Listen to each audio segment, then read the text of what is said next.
Teman-teman sekalian, agama yang sedang Anda anut ini bukan agama sembarangan, bukan buatan manusia. Saya bilang tadi, ini agama yang diturunkan oleh Allah dari langit, dan ini turun-temurun dilanjutkan oleh para nabi-nabi. Dan subhanallah, semenjak umat Islam berpegang pada agama ini, asasnya Al-Quran dan Sunnah, kita menguasai dunia. Saya ingin mengorek 1-2 menit ke depan teman-teman sekalian informasi yang Anda miliki, dan saya tambahkan kalau kurang. Banyak umat Islam tidak sadar bahwasanya kita ini pemimpin dunia. Kita ini pemimpin dunia, umat Islam. Siapapun dia, tidak ingat, rasisme tidak ada, tradisi nggak ada. Ini poin pertama ini. Jadi dari suku manapun dia, selama dia syahadat sama. Kita membahasakan Muslim berarti semuanya sama. Umat Islam teman-teman sekalian berkuasa di muka bumi ini 1335 tahun. Dan baru 91 tahun saja dari sekarang umat Islam tidak memimpin dunia. Tidak memimpin dunia. Baik, kita rentet historinya. Dari mana Ustaz? Baik, kita hitung. Sekarang teman-teman sekalian, di hari ini Anda berada di tahun 1437 Hijriah. Betul gak? 1437 Hijriah. Tadi saya bilang kita berkuasa di muka bumi ini 1335 tahun. Ya, kurang lebih 91-92 tahun saja kita tidak berkuasa. Dari mana rentetan historinya? Coba kita hitung. Tahun Hijriah teman-teman sekalian itu dihitung dari hijrahnya Nabi Muhammad SAW ke Madinah. Benar nggak? Hah? Kok nggak ada nyaut nih? Masih hidup nggak? Baik. Teman-teman sekalian, tahun 1 Hijriah, hijrah Nabi SAW. Dan itu pertama sekali Nabi SAW mendirikan negara Islam di Madinah. Beliau Nabi dan rajahnya, penerap hukum Allah Subhanahu Wa Taala. Kita tahu Nabi SAW cirinya Nabiyyin Ummi. Nabi yang buta, nggak bisa baca, nggak bisa nulis. Yang diterapkan adalah Al-Quran dan sunnahnya. Sunnah beliau SAW. Sampai tahun 11 Hijriah, awal tahun 11 Nabi SAW meninggal dunia. Kemudian datang Khalifah Rashidah yang pertama Abu Bakar dari tahun 11 sampai tahun 13. Setelahnya datang Umar bin Khattab dari tahun 13 sampai 23. Dan di zaman Umar bin Khattab ini setengah dunia dikuasai oleh Islam. Karena tahun 14 Hijriah terjadi perang Yarmuk, ekspansi Islam ke wilayah Syam, utara Jazirah Arab, Palestina, Syria, Lebanon dan Yordania, dan bagian Asia dari Turki. Serta Amr bin As radhiyallahu anhu ajma'in, sahabat ekspansi juga Islam ke Mesir. Jadi seluruh utara Jazirah Arab itu sudah masuk Islam, masuk juga bagian baratnya Jazirah Arab, Afrika, Mesir, kemudian Afrika Utara, Tunis, Jazair, Maroko, suku Barbar masuk Islam. Di tahun 15 Hijriah, Umar bin Khattab mengutus pasukan lain dipimpin oleh Sa'ad bin Abi Waqqas menuju ke wilayah Persia, wilayah timur Jazirah Arab. Irak, Iran, Afghanistan, sebagian wilayah India, dan juga sebagian besar wilayah Rusia. Ini takluk di tangan kaum muslimin. Dan akhirnya kita tahu, ya, kalau bapak ibu belum tahu maka saya sampaikan, kalau sudah tahu alhamdulillah. 6 orang periwayat hadis kita dari negeri dari negeri Persia. Bukhari, Muslim, Abu Dawud, Tirmidzi, Ibnu Majah, Nasai. Ya. Ini semuanya dari wilayah Persia, ya. Irak, Iran, Afghanistan semua. Karena ekspansi Islam yang luar biasa sampai ke sana. Jadi di zaman Umar bin Khattab tahun 14 sampai tahun 15 Hijriah terbuktikan mukjizat Nabi Muhammad SAW waktu perang Ahzab. Surah Al-Ahzab surah 33 menjelaskan masalah itu. Kita kenal dengan perang Khandaq. Pernah satu waktu ada batu yang tidak bisa hancur, maka para sahabat mengatakannya, Rasulullah coba lihat batu tersebut. Nabi SAW datang, lalu Nabi SAW menghantam dengan keras, ya, dengan kampak beliau. Akhirnya batu tersebut pecah dan mengeluarkan cahaya. Lalu beliau bertakbir, Allahu Akbar. Ya. Kemudian bila hantam yang kedua kali, keluar cahaya lagi, Allahu Akbar, sampai 3 kali. Lalu kata para sahabat, ya Rasulullah, kenapa tadi cahaya itu keluar? Kata Nabi SAW, apakah kalian lihat cahaya itu? Mereka bilang iya. Sesungguhnya Allah menjanjikan, Allah memperlihatkan kepada saya di pukulan pertama, bahwasanya kerajaan Syam, Bizantium, Romawi takluk di tangan umatku. Dan takbir yang kedua, cahaya yang kedua adalah Persia di tangan umatku, dan yang ketiga adalah Yaman di tangan umatku. Dan sekarang terbukti semuanya, gitu kan? Baik, Umar bin Khattab meninggal tahun 23 Hijriah teman-teman sekalian, dipimpin oleh Utsman bin Affan setelahnya. Utsman bin Affan juga mengekspansi Islam, tapi lebih banyak mempertahankan wilayah kaum muslimin dan mengirim dai-dai. Dan perlu Anda tahu secara histori, Indonesia ini dimasukin Islam di zaman Utsman bin Affan. Karena kita punya data-data, ya, beberapa kuburan yang ditemukan di wilayah Aceh yang memang nama-nama ini tidak asing, ya nama-nama ini tidak asing di buku-buku sejarah Islam. Mereka adalah dai-dai Utsman bin Affan yang berkuasa dari tahun 23 Hijriah sampai 37 Hijriah. Datang setelahnya Ali bin Abi Thalib radhiyallahu anhu majma'in, Khalifah Rashidah yang keempat, memimpin dari tahun 37 sampai 40 Hijriah. Dan perlu Bapak Ibu tahu, ini masa keemasan Islam, namanya Khulafaur Rasyidin, ya. Perlu kita ketahui Abu Bakar, Umar, Uthman, Ali tidak pernah punya ijazah politik dari Amerika. Bahkan Amerika tidak dikenal pada saat itu. Nggak punya ijazah ya, ekonomi dari Eropa. Tapi bagaimana mereka bisa memimpin? Apakah masuk akal teman-teman sekalian mereka tidak punya cara pengaturan ekonomi yang baik? Tidak punya tatanan masyarakat, pengaturan sosial yang baik? Tidak punya sistem politik yang baik? Ini karena kita tidak paham saja nih. Mereka itu orang-orang Badui dari Mekah. Tapi mereka bisa memimpin dunia pada saat itu. Apakah hanya ekspansi begitu saja? Enggak, saudara. Ada sistem yang sudah Allah turunkan dan ini sebaik-baik sistem. Setelah itu, Khulafaur Rasyidin berdiri dinasti pertama dalam Islam namanya Umayyah. Umayyah ini teman-teman sekalian berdiri dari tahun 41 Hijriah, tepatnya 40 Hijriah, akhir 40 Hijriah sampai 132 Hijriah. Dan wilayah kekuasaan ibu kotanya di negeri Syam. Tepatnya antara Syria dengan Palestina. Kemudian datang setelahnya dinasti Abbasiyah. Dari tahun 132 Hijriah sampai 656 Hijriah. Dan takluk di tangan Mongolia pada saat itu. Lalu berdiri dinasti terakhir Islam 670 Hijriah sampai 1335 Hijriah. Tepatnya dikenal dengan Turki Utsmaniyah. Gitu kan.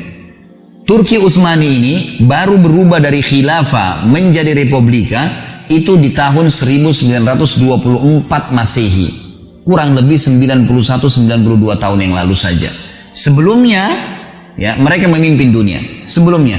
Dan subhanallah begitu Turki ikut-ikutan dengan negara-negara Islam lain, mereka menghapus khilafah di tangan Kemal Atatürk. Nggak ada lagi hukum dengan Al-Quran dan Sunnah. Ini yang membuat kita terlambat lah. Ini yang membuat beginilah. Azan diubah, dimunculkan rasisme. Ya, azan itu bahasa Arab, kenapa harus bahasa Arab? Harus diubah jadi bahasa Turki, gitu kan? Semua diubah. Jilbab itu tradisi orang Arab, nggak usah dipakai. Jadi dihapus, dimunculkan rasisme kembali. Akhirnya Islam ditinggalkan. Dan sekarang sudah mulai di Indonesia nih. Ada Islam Nusantara, gitu kan? Mulai muncul ngawur nih, gitu kan? Akhirnya nanti azan pakai bahasa Indonesia. Nanti setiap wilayah pakai bahasa. Orang Jawa pakai bahasa Jawa azannya, orang Bugis pakai bahasa Bugis. Ini sudah kemana-mana nih. Muncul lagi seperti yang dimunculkan oleh mereka. Saya sudah bilang dari awal, jangan ada rasisme, gitu kan? Bahasa Arab digunakan karena Allah turunkan Al-Quran dalam bahasa Arab. Nah, kita pelajari bukan karena orang Arabnya, bukan karena orang Arabnya, ini cuma variasi kehidupan, nggak ada fanatisme di situ. Teman-teman sekalian, waktu Turki mulai berkiblat dengan Eropa dan diruntuhkan khilafah, nggak boleh lagi pakai Al-Quran dan Sunnah, sampai militer pun tidak boleh sholat berjamaah dan seterusnya, banyak hal yang dilakukan oleh mereka. Maka akhirnya jadilah Turki sama dengan kita Indonesia, kiblatnya kita bukan lagi Al-Quran dan Sunnah tapi Belanda. Teman-teman di Malaysia kiblatnya Inggris, teman-teman di Afrika, Mesir, Tunis, Jazair, Maroko, Prancis dan seterusnya. Turki pun berpegang pada Eropa. Runtuh semuanya, habis. Akhirnya terpetak-petaklah umat Islam dengan negara-negara masing-masing sampai orang Indonesia pun atau orang Malaysia datang ke negaranya lewat perbatasan saja bisa ditembak kalau nggak punya izin. Hilang, muncul rasisme, muncul ya pepetak-petakan dan ini yang berbahaya. Kata Nabi SAW tadi sudah bilang hal yang kecil. Ini yang menghancurkan kalian. Tinggalkan tuh. Nggak boleh ada batas antara seorang muslim dengan muslim yang lain. Teman-teman sekalian, saya punya data-data dan ini masih dalam manuskrip. Banyak tulisan-tulisan yang ditulis dan ada di museum Turki, ada di museum Spanyol, banyak tulisan-tulisan ini. Di antaranya ada teman-teman, ada grup para ustadz-ustadz di WhatsApp. Kami saling mengirim. Ada data-data tertulis bahwasanya di zaman kerajaan Khilafah Utsmaniyah dulu itu seluruh ya, raja-raja Eropa yang belum masuk Islam, termasuk ada foto, sudah ada foto pada akhir-akhir kerajaan Utsmaniyah, tapi masih hitam putih dan ditaruh dalam sebuah buku. Itu Raja Swedia bukan Islam, Nasrani, Katolik, tapi istrinya ada fotonya itu menggunakan cadar. Dan hampir semua wanita, ya, ratu-ratu Eropa pada saat itu yang belum Islam, itu wanitanya pakai cadar. Dan ditulis itu dalam bahasa Arab, terjemahannya kurang lebih dia bilang, Ini dulu pada saat Islam berjaya dan berpegang pada kitab Al-Quran dan sunnah Nabi SAW, maka Allah subhanahu wa ta'ala membuat seluruh wilayah non-muslim pun mengikuti tradisi umat Islam, menjadikan Islam sebagai tradisi mereka. Sampai ratu-ratu mereka pakai cadar, karena ratu-ratu muslimin pakai cadar. Pada saat umat Islam berkuasa, maka mereka menjadikan Islam sebagai contohnya. Para pendeta dan pastor teman-teman sekalian tertulis dalam buku-buku manuskrip tulisan tangan yang sudah lama dari zaman dulu nih. Dari abad ke-18, Masehi 1800, 1900, mereka berkata, kami khawatir dengan anak-anak muda kami, ya, karena mereka meninggalkan atau mereka menjadikan Islam sebagai kebiasaan mereka. Sampai seseorang di antara mereka kalau mau melamar seorang wanita, merasa bangga kalau namanya nama Islam atau dia bisa menggunakan bahasa Arab. Betul-betul ada datanya, ada data seperti itu. Dan kalau kapal-kapal kaum muslimin dari kerajaan Utsmaniyah dulu lewat di wilayah-wilayah perairan Eropa yang belum masuk Islam di sana, mereka tidak berani membunyikan lonceng gerejanya karena khawatir mengganggu kaum muslimin. Sampai pada tingkat itu. Dan kejayaan luar biasa. Ini bukan karangan saya, ini histori, sejarah. Dari sisi lain teman-teman sekalian, setelah kita meninggalkan Al-Quran dan Sunnah, dan demi Allah tidak ada jalan untuk memuliakan diri kita kembali kecuali kembali kepada wahyu Allah. Apakah masuk akal 1335 tahun kita menguasai dunia secara histori tadi? Kita nggak punya sistem ekonomi yang bagus, kita nggak punya sistem politik yang bagus, kita nggak punya pengaturan tatanan masyarakat yang bagus. Ini pemahaman yang dangkal sekali. Ini bukan main-main. Islam itu lintas negara, lintas suku, lintas bahasa.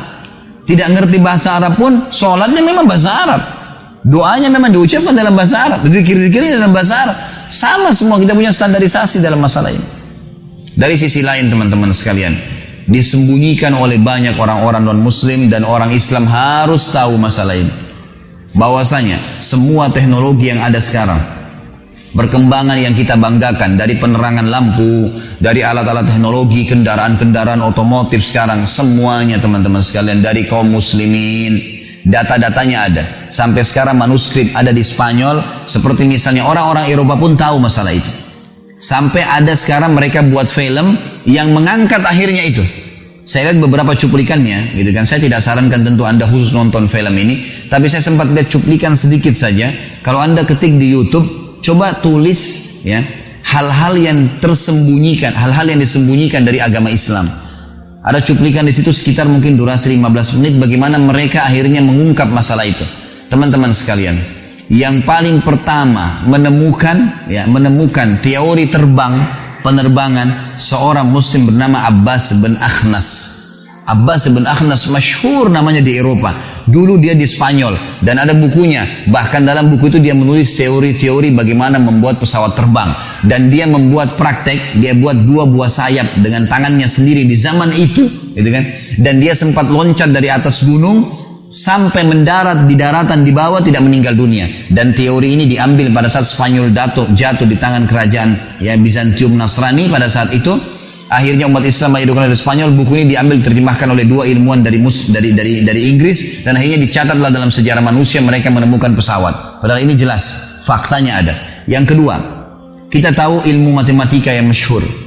Ada yang mereka bisa hapus, ada yang mereka tidak bisa. Ini tidak bisa mereka hapus. Akhirnya mereka cuma mengatakan ilmu Al-Jabar. Al-Jabar dari mana? Nama seseorang muslim dari Spanyol namanya Abdul Jabbar, ahli matematika yang paling masyhur. Sampai sekarang mereka tidak bisa hapus namanya. Ada yang menemukan lampu yang kita tahu Thomas Edison, padahal sebenarnya dia menerjemahkan buku yang ditulis oleh Al-Jaziri, masyhur. Dan teori Al-Jaziri menemukan lampu, menemukan otomotif, menemukan pesawat terbang, menemukan mesin-mesin, dan seterusnya.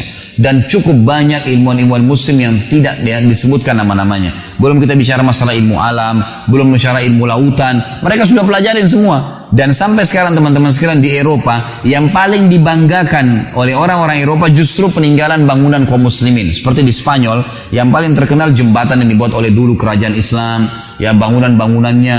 Sampai sekarang kalau Anda punya kelebihan rezeki, Anda bisa ikut paket umroh sekalian ke Cordova, melihat peninggalan Islam di Spanyol. Luar biasa. Bangunan-bangunan mereka sekarang dibanggakan oleh kerajaan, oleh pemerintahan Spanyol itu sendiri.